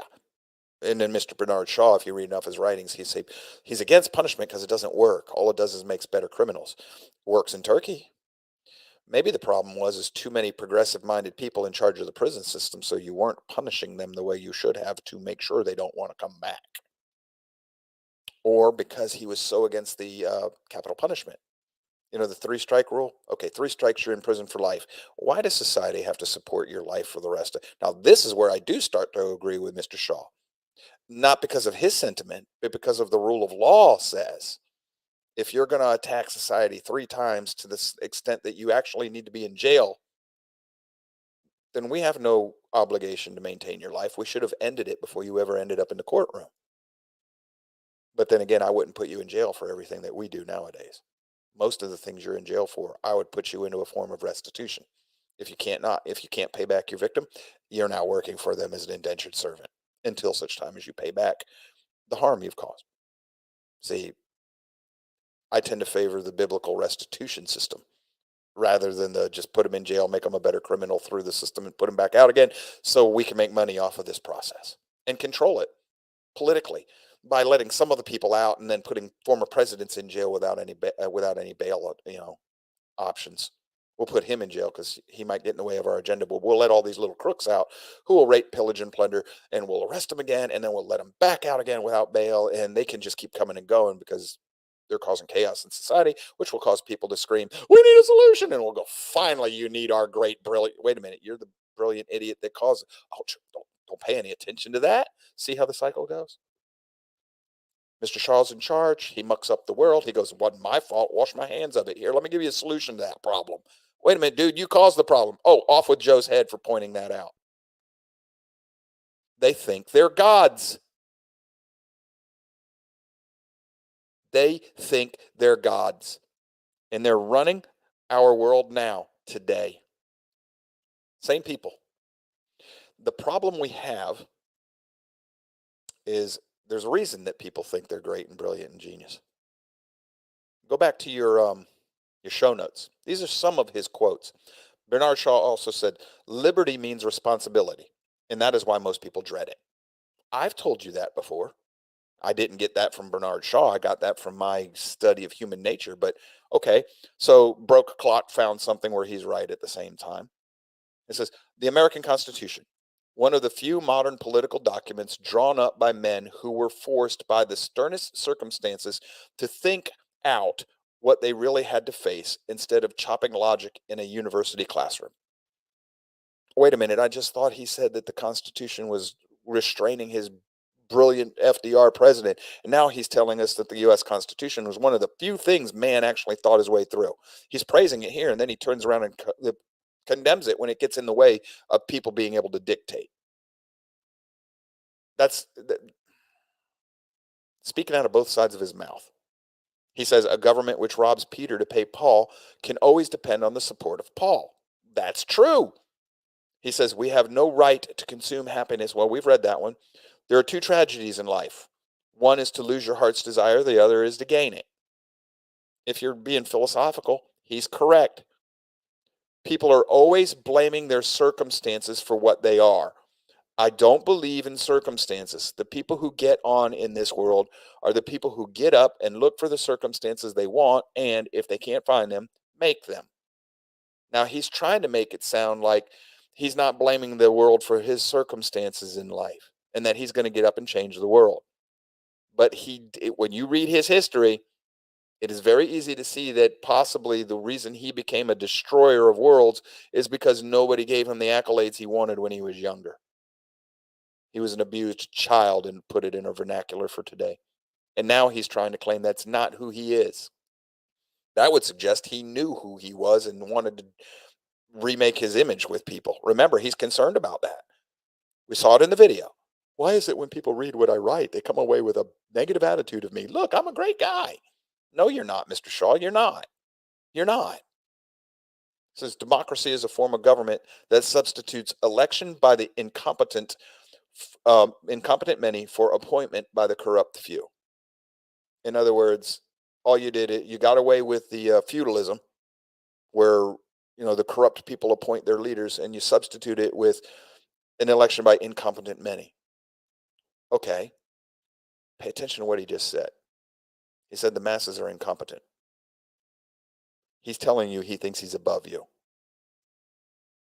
And to people who will constantly tell me that I'm being the elitist and I'm putting words in Mr. Shaw's mouth, he just told you that he holds the masses as being incompetent.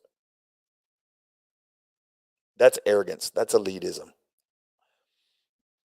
He says life does not cease to be funny when people die any more than it ceases to be serious when people laugh. Sounds witty. I don't understand what the heck he's trying to say. I mean, I have an idea what he wants you to think he's saying, but I know enough about Mr. Shaw now to know that there's always an ulterior motive for everything he says. It is the deed that teaches, not the name we give it. Well, we've already read that one about capital punishment. The only time my education was interrupted was when I was in school. A socialist, we've read that one. My schooling not only failed to teach me what it professed to be teaching, but prevented me from being educated to an extent which infuriates me when I think of all I might have learned at home by myself. So he could have taught himself better than his teachers. That's arrogance. That's also blindness to himself. A fool's brain digests philosophy in folly, science into superstition, and art into pedantry. hence university education. Well, he was university educated, I think, if I'm not mistaken. And if he wasn't, he considers himself a self-appointed intellectual. And yet he's going to poo-poo intellectualism. See, Mr. Shaw, he comes off as being brilliant and witty. Half of what he says, though, when you look at it, and that slide of quotes goes on. You can go back and find it later if you'd like to. It's up to you. The point I'm trying to make, though, is this happens with his type, people of his nature a lot, his character. If I were to come up to him and I'd say, Mr. Shaw, do you see the problem in your work? I would not get, what do you mean? Show it to me. And then when I point out something, look, you're trying to get rid of people you deem to be unworthy. But what if that person is later going to become somebody who cures cancer? He's not going to go, He'll go, well, Mr. Bekanovic, what you don't understand is, oh, Mr. Shaw, you sound a lot like Dr. Evil now. Yeah, well, yes, Mr. Bekanovic, I am one of his heads. Whose heads? Hydra's. You know, the great sea serpent of old. Ah, I know that voice, Hasatan. Oh, no, Mr. Bekanovic, there is no God except man. Do you see it yet? Is there anybody in class who does not see this? What do we do with it? The best I can tell you in your individual life is you need to be aware of these things. And you need to try and teach those that you care about around you to be aware of them and then to act in it accordingly. People like this are a threat. Honor the threat. He says he wants to kill everybody. Okay, he means it.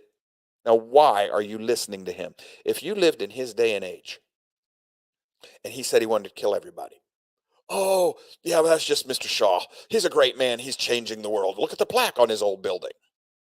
I'm going to be like, hey, the man wants to kill you. He's evil. Stay away from him. Don't listen to him. Tell the people you care about to tune that idiot out. Take power away from him. I'm going to warn people about everything he said. And I'm going to beg them, hey, use your own free will to judge this man. Can you please see what he's telling you he wants to do? You give him the ability, he'll do it. Please stay away from him. That's not the way to go. Kind of like I do with Al Gore when I try to bring up to you that he's still talking about eugenics and that if you give him a chance, he will try to eradicate everybody he thinks is going to become religious or conservative because they get in the way of his agenda. I'm honoring the threat. I'm walking the walk. I'm trying to live the way I teach you. If we had done that, say Hitler's going to kill everybody. If the world had acted accordingly, we might not have had World War II. Not saying we wouldn't have, but we might not have. We might not have been attacked by the Japanese if FDR hadn't provoked them. What? Yes, he knew what he was doing. When he shut off their oil and their metal, scrap metal, he knew he was crippling their economy at one of the worst times that they possibly could have done that because they were engaged with Russia and China. He was shutting down their war machine, which guaranteed they were going to have to go somewhere else to get the things they needed that they could no longer get from us. He knew it. How do you know that, Joe? Because he wrote about it. You haven't read that yet either, have you? It's available. I know. I got it, man. I got it. You don't have time to do the things I do. You've got other hobbies. You've got lives. You've got children. You've got to go to sporting events. You've got church. You've got other things. What I'm bringing to you is my hobby. I love learning this stuff. But that's the purpose of this show. And it's not to do, hey, man, we're going to do a half-hour chalkboard thing with all these cool magnets and everything. And it looks all pretty. And I'm going to do this dancing little robot thing. And yeah, I'm being mocking Glenn Beck. Because I watched him for years and I thought he was teaching me. And then I realized he never taught me anything. He told me about things, but he didn't help me understand it in the greater context of history or my faith. So he wasn't teaching me. Say, Joe, some people could say what you're doing is brainwashing us. Okay, fine, if that's the way you see it. When was the last time I told you you have to believe the way I tell you to? Or do I say you got to work this out for yourself? I don't fit the definition of a brainwasher or a cult leader. I leave it ultimately in your hands. It's your life, not mine. I tell you all the time, this is my opinion. This is what I see. This is how I understand it. You do with it make of it what you will. Use it in your life how it benefits you. If we all treated each other that way, world probably be a better place. Good morning, caller. You're on the road to Concord with Joe. How are you today, buddy? Starting to get a little worked up, Jimmy. How about yourself? Well, yeah. Anytime you get on this subject, you get me worked up. You get my ire up. Oh, do we need to play your video? What do you got for us today, Jimmy? You know, whenever someone uses as the bonding agent of their philosophical foundation or their political foundation the principle of, if we allow you to live. Yeah. All of this other stuff that you have covered about Bernard Shaw today, it goes without saying. Yeah, as soon as he says, if we allow, yeah, that ends it for me too. It's going to be the natural progression of their, I don't know, what modus operandi, I guess. They're going to act according to the way they think and believe. Is that what you're saying? He's taken as a principle of reality the fact, and by force if necessary will make you consume the fact or accept the fact that the world that you were born onto belongs to him simply by the grace and majesty of his existence. And it is his place to decide whether or not you're worthy to be here. And Jimmy just described the essence of deity. He thinks he's a god, yes, Jimmy. He thinks he's a god. You know the connection that I made when I watched the video that you played of Bernard Shaw a while ago? What was that? He sounds like the guy that portrays himself as Richard Marx. Same spirit behind both men. Yeah. His description of himself never matches his statements and his actions. Yes, and it goes deeper than that. Have you noticed that he and Richard Marx have the same tempo and cadence in the way they talk? Yeah. Yep. And this morning, Richard Marx called up 105.9, and when he said, quoted something the right says about Marxists, and then he said we when he started his counter to it. In other words, identifying himself as a Marxist. Mm-hmm. I distinctly remember many times in the past him calling in and saying, well, I'm not a communist. Well, that's him. That's the George Bernard Shaw. I don't want you to see me as I really am. You need to see me for who I'm pretending to be. And remember, this goes after what you just described. This is one of the fireflies that goes off in my head. When you said that Marx is talking about in terms of we, I hear Patrick Henry go, who, sir, gave you the right to speak in terms of we? Yeah. That's what rings in my head. See, this morning when he used the word we in context, he was talking about himself and all other like-minded Marxists. Marxists that are under him, that'll concede to him. He won't agree with the Marxists who thinks that he should be following them. I know you know this, but isn't it funny how the Marxist always thinks he's the Borg queen or she? Oh, well, yeah. Well, that's the element that will make their pursuit always turn to atrocities and ultimately collapse. Every one of them thinks he should be the one that rules the world. Yes. And the world will never be big enough for two men who are bent on ruling the world. Exactly. It's the nature of things.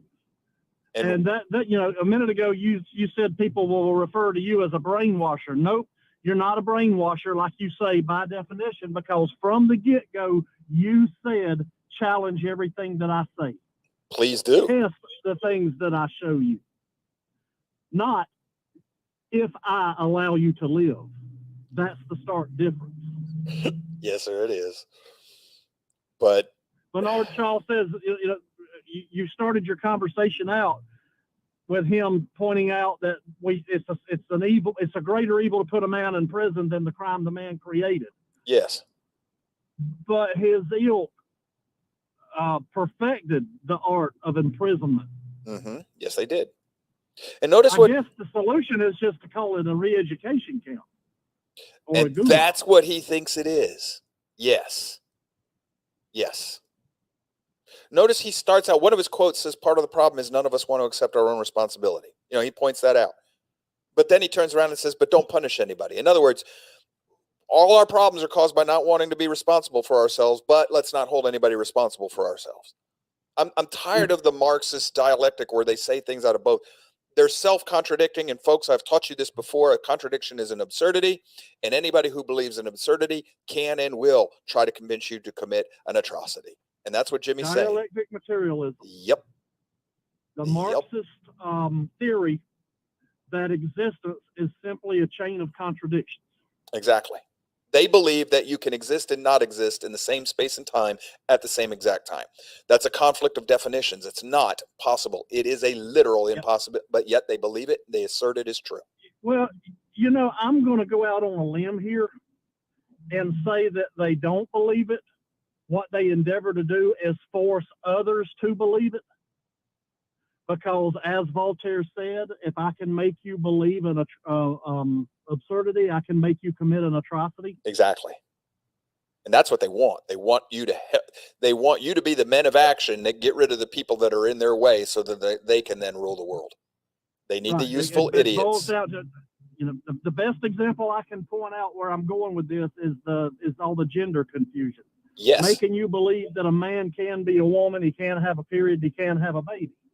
As long as I can make you accept that A, things are not what they are, B, you do not see what you see, and C, accept the fact that I am the arbiter of what things are and what you see, I can now make you commit an atrocity. Yeah, by getting you, since now you believe my lies, now I can get you to go get rid of the people who refuse to accept my lies.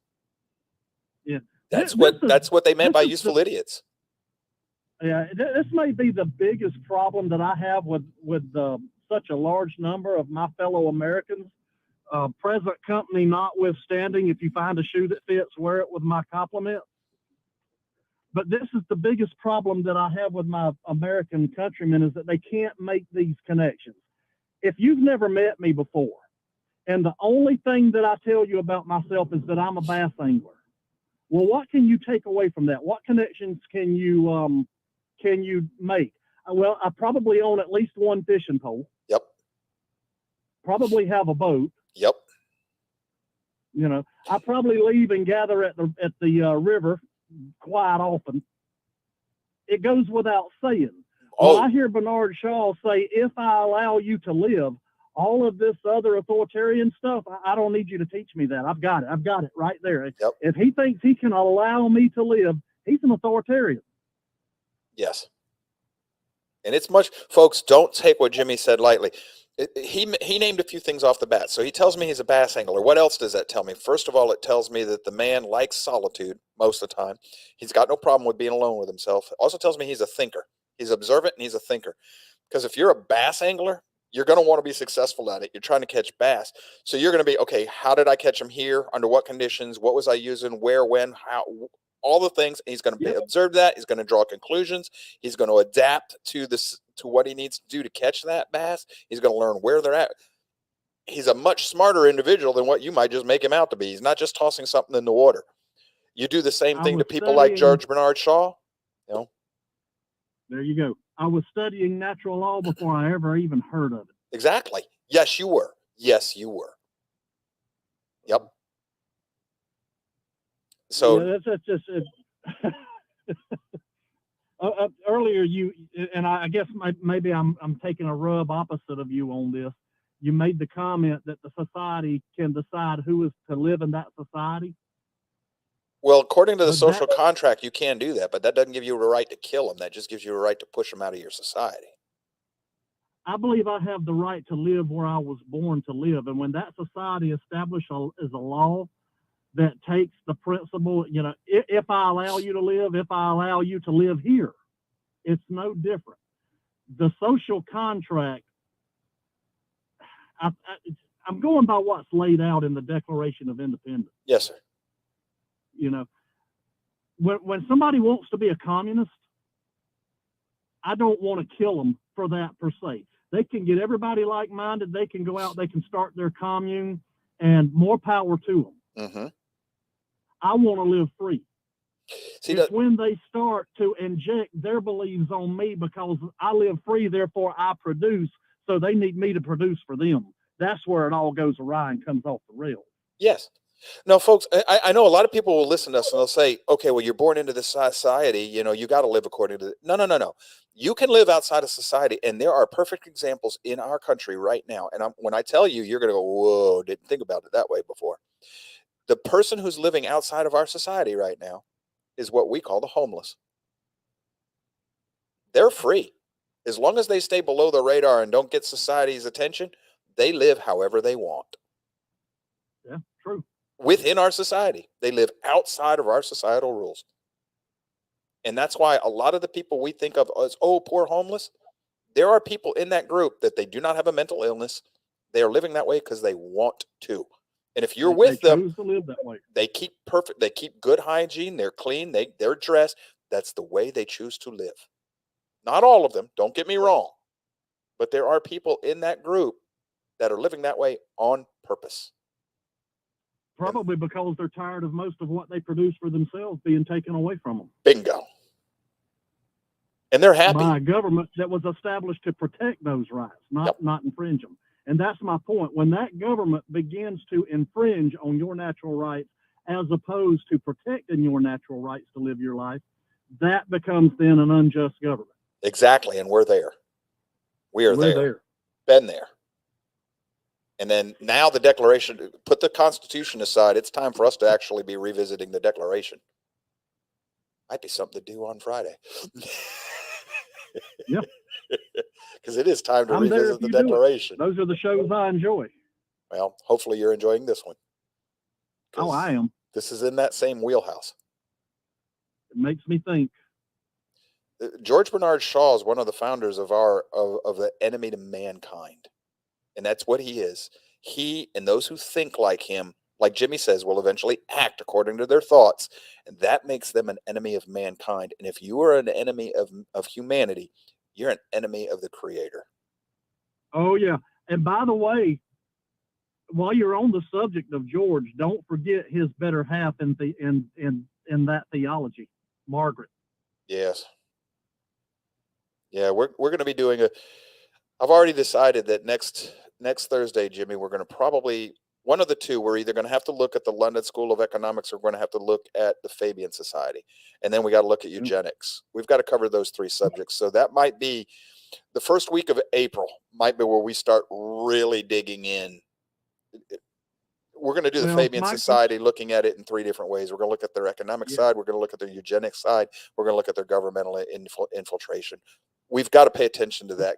That is the seat and heart of secular humanism in human history, right there, the Fabians. Oh, yeah. Well, my granny always warned me when I was a boy to be careful who I hung out with because birds of a feather flock together. Yes. What she was telling me was to judge myself by my friends. Yes. Margaret Sanger and George Bernard Shaw are birds of a feather.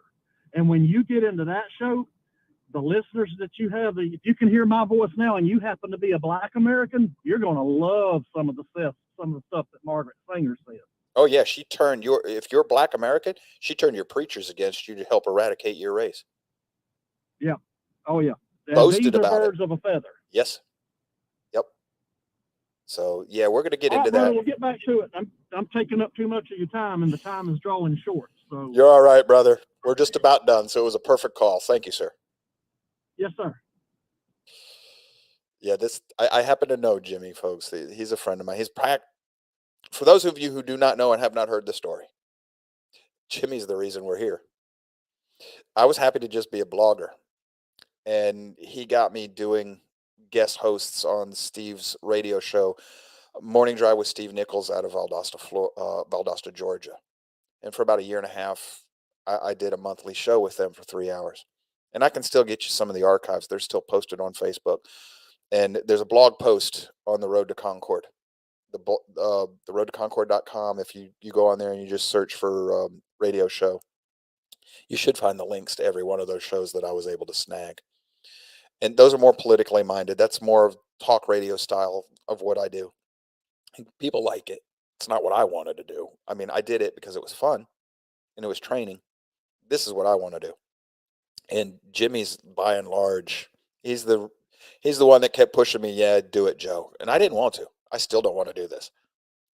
Folks, I'm not kidding you. I don't like doing this show. This is work.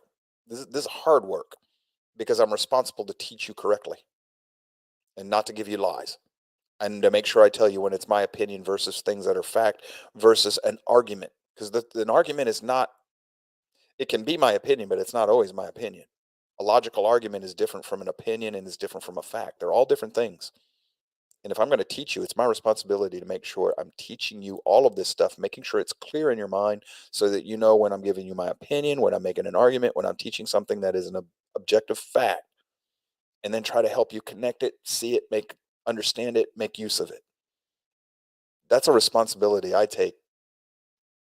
To me, in my world, that's as much responsibility as when they said, okay, Sergeant Bakanovic, these 23 men are under your care. Make sure you do your job and don't get them killed in this combat zone. I see them as being equal. Now, one of these won't necessarily get you killed, not in the here and now, but it could cost you your eternal salvation. That's even heavier weight than losing your life. So what I'm doing here scares the bejeebers out of me. It's also a lot of work to make sure I do it as correctly as I can. But because I believe I have to serve my fellow man, and because he made me the way I am, and all of you tell me that I do help, that's why I'm here. Because you say I'm helping you. I heard just yesterday, I heard from several of you telling me that you've learned a lot from me. And I said, yeah, right. Wait, one person I was talking to in person, they said, oh no, I have. Straight up, said, don't quit, please. Another one, I got an email telling us that yesterday's show was very helpful for her. Gave me a laundry list of things that she'd like to see us tackle. As soon as the studio's up, we're going to throw up another channel for YouTube and the Road to Concord, and we're going to do biblical shorts. And we're going to try to teach little biblical lessons. We're also going to do logic shorts. It'd be the Road to Concord shorts, whatever. We're going to put up several channels. We're going to start using this medium to the fullest extent of its capabilities. We're going to get better at this. Promise. It's just that I need a dedicated facility where we can actually do this work. And right now, it's not easy to do. This is a temporary facility. I mean, it's not easy to organize all this stuff. It might seem like it should be. You know, I can do the show from anywhere. Joe set it up in my kitchen. Anomaly on Facebook. He's gotten very good at what he does, and it's his stick to do it from his living room. But if you pay attention over time, he's gotten much more sophisticated with his video presentations. He's still doing it from his living room because that's his thing. That's his gig. Just like for me, the gig is that. And this up here. And those aren't going to go away. But he's gotten much more sophisticated in his messaging, his packaging, and his teaching. And he's gone from political commentator to part teacher. And I love that. Go watch him. He's good. He came out of leftist world. He came out of leftist Babylon. He got woke the real way. What we on the right would call red-pilled. And it's affected him. And he's gone from being pretty much bouncing around trying to scratch out a living in the world to the fact that the man can afford some really expensive suits now. He earned his way by serving his fellow man. Now, I don't care if we ever get there. I don't think we will. But I'm going to put it on this audience starting in April. It's going to be time to start supporting this thing. We've got some overhead that the company's going to have covered. If you want to keep me here, we're going to have to find ways to do it. Right now, we're not big enough to sell advertising. So we're either going to need sponsors or direct support from the audience. So that's coming. And it'll be a chance for you to put your money where your watching literally is. And I'm just going to ask for $5 a month from you. Not all at once either. That's all I'm looking for, $5 a month. If we get there's a target number of people, and surprisingly enough, it's in the 3-digit figure. It's not huge. Once I know that the company's overhead is covered, we'll be here forever and ever, amen. And hopefully we'll grow from there to where we can afford to maybe hire a permanent Charlie and a permanent, guest host with me. But we'll see. We'll see where Yahweh, God, has this all planned on for. But I'll always treat you like what you are in my mind. You're the class. You're my family. And that's how you are in my head. It's all how you're always going to be. And I hope you'll learn to treat each other that way. And, you know, we don't like everybody in our family altogether, but we love them. We always love them because they're family. And that's why I love each and every one of you. I am extremely grateful for you being here. I am. It's encouraging, and I need it from time to time. We all do. So chin up. You learned a little bit about who we're facing and the mindset and the mentality we're facing. Once you understand the enemy, it's a little easier to guard yourself against them and their influences, and to teach others the same thing. Show the people in your life the way out. Say, hey, this way. It's going to get worse. Come on, let me show you the way out of this burning theater. Start helping people in your world. Be a better person. Value yourself according to how you help others, rather than how many things you have in your life. And you'll be happier. I know it is a fact. Happiest time in my life, one of them, I lived in a hole in the ground. Literally. Didn't know where my next meal was coming from. Literally. Had a bunch of brothers surrounding me. Liked some of them, didn't like some of them, loved every one of them. Let's be like that. I'll see y'all tomorrow. Y'all take care and stay safe until then. Logic tomorrow. We'll see you then.